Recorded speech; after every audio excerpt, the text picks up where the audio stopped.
Hey guys, I really wanted to come in here and talk to you tonight about Starfield and Xbox and even a little bit of Tears of the Kingdom and just really nail down what is going on with public opinion in the gaming industry this year. It's just absolutely crazy the amount of controversy that's just flying around and around. Starfield, I can't really speak to Starfield on an in-depth level because I haven't played a whole lot of the game. However, I have played enough of it to know that it is a quality game, that it is an above average game, that a lot of people are enjoying it. Plenty of friends that I have personally in my real life have played it, have almost beat it, or have beat it and are working on post-game content, and everybody I know really likes the game. However, it hasn't quite hit the heights of what they sold it to us as being. They sold this as the next Skyrim. It was going to be the next genre-defining slash generation-defining game, and I don't think it's that. And the discourse around this game has just been so crazy because on the one hand you have people who are expecting it to be this generation defining game, a game that's going to sell 50 million consoles and it's going to be repackaged on generation after generation, like Skyrim that was on the PS3, the PS4, the PS5, the Nintendo Switch, all these different consoles over a period, like Resident Evil 4, for example, where it was a period of 3 to 4 full generations that these games were available. And while I do think that Starfield is probably going to be available on next-gen consoles, I don't think it's going to have the cultural cachet of something like a Skyrim that virtually everybody, even your mom, who doesn't play video games has probably heard of Skyrim. A lot of people have heard of Fallout, even if they haven't played it. They respect it for what it is. It's a respectable name in the industry. When you say Fallout, you think of a quality game.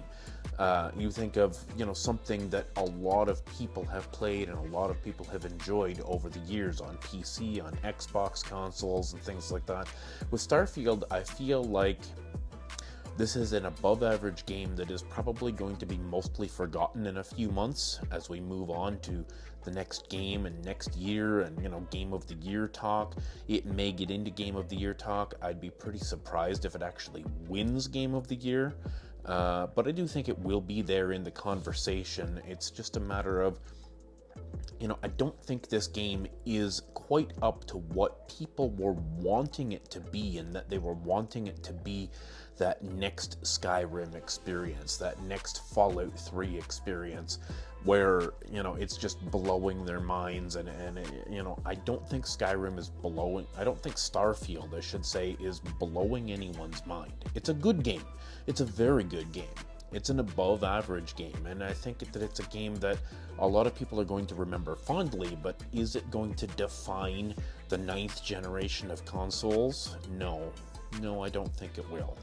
I think there are plenty of other games out there, even just this year alone. Baldur's Gate 3, for example, Tears of the Kingdom, Resident Evil 4 remake, Dead Space.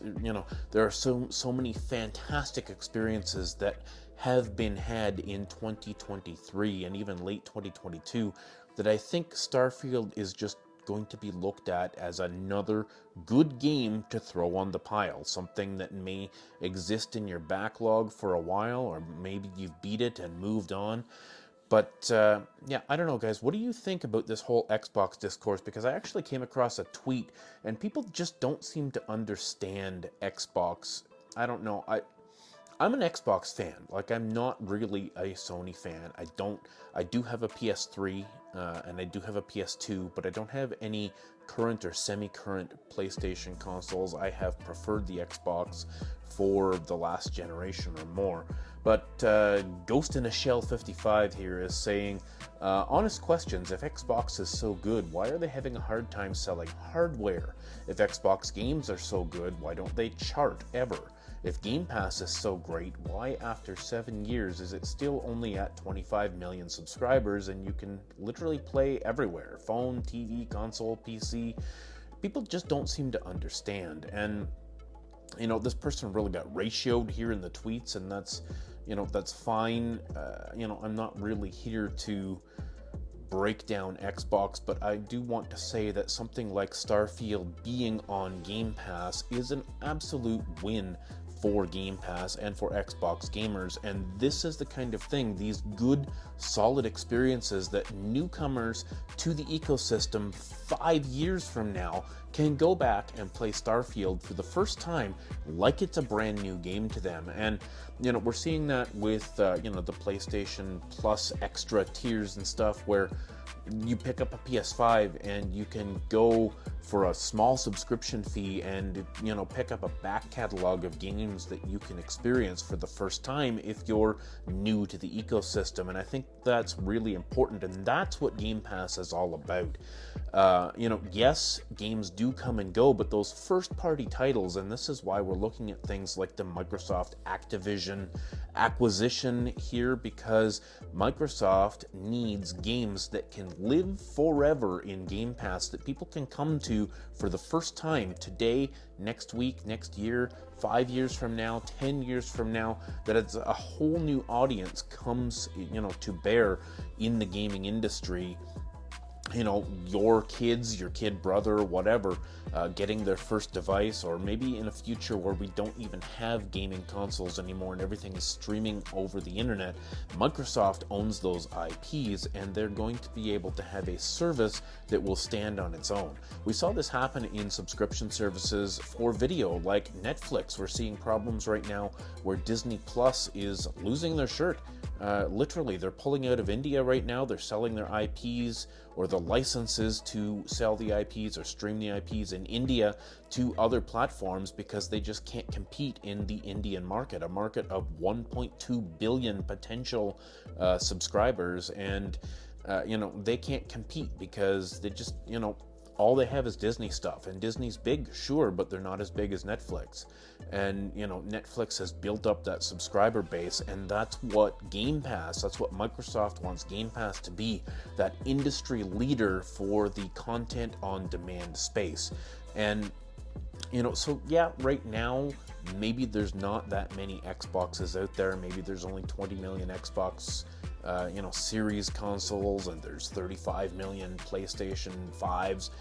That's okay, because the more people that come into the Xbox ecosystem on PC or through xCloud on their phones or whatever, eventually, people are going to become aware of the fact that all the stuff they want to play is here for one convenient price. And I don't know, Starfield is a real win for Microsoft. Buying Bethesda, buying ZeniMax, and being able to take a game like Starfield and make this an exclusive to Game Pass. Well, it's not exclusive. You can buy the game on Steam as well, and that's fantastic.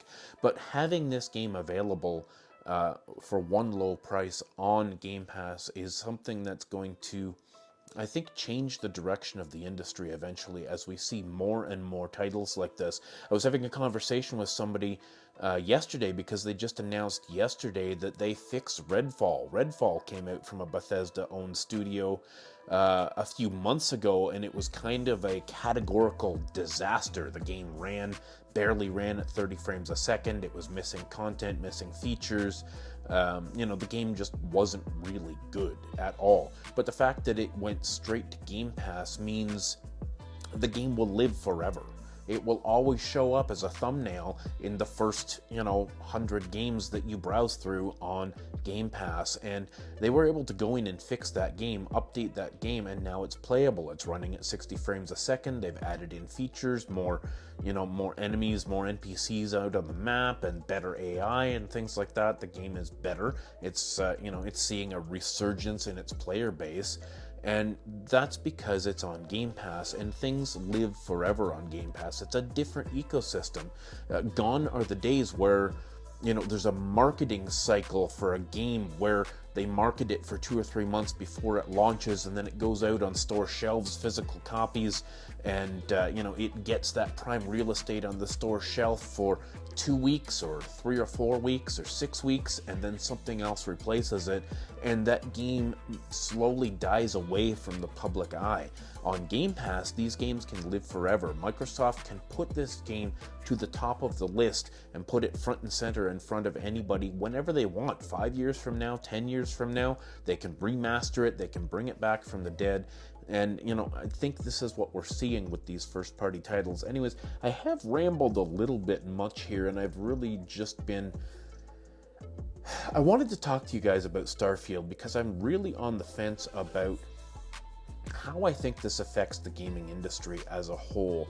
Not having this on multiple platforms as a Bethesda game, I knew this was going to be some controversy. There's so much controversy because, PlayStation haters obviously just want to hate on it because it's a Microsoft exclusive, but at the end of the day, you can play this on PC too, and PC Master Race, one way or the other, I can play Starfield on my Steam Deck here, and it runs pretty darn decent considering it's a handheld device. I can play it on my 3060 Acer Predator laptop, no problems at all. I can play it on my old 1070 graphics card on the computer that I have hooked over on the TV here. Like, it's a pretty accessible game, so just because it's not on PlayStation, I think this game is still going to last a long time in the public eye. Anyways, guys, let me know what you think down in the comments below. Thanks so much for watching. Thanks for subscribing. Stay classy.